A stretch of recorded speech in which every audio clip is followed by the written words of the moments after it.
మా బాబు ఏమంటాడు, ఓటు ఎందుకు వేసావు మమ్మీ కేసీఆర్కు, వేరేళ్ళకి వేయచ్చు కదా అంటాడు.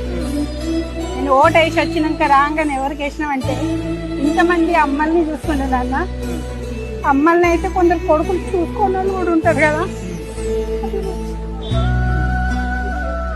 ఆసరా పెంచిన ద్వారా వాళ్ళకి 2016 కొందరు ఇచ్చేటోళ్ళు ఉంటారు, కొందరు ఇయ్యని వాళ్ళు చూసుకున్న వాళ్ళు చాలా మంది ఉంటారు కదా. చాలు నేను ఎందుకు వేసిన ఓటు అంటే అదొక్కదానికి.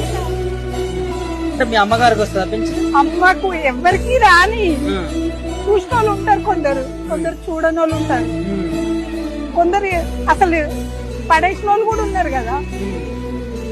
అంతే చూస్తూనే ఉన్నాం కదా, ఎన్నో కొడుకులుండి ఎన్నో వదిలిపెట్టి రావడం, అది కూడా బాధనే కదా.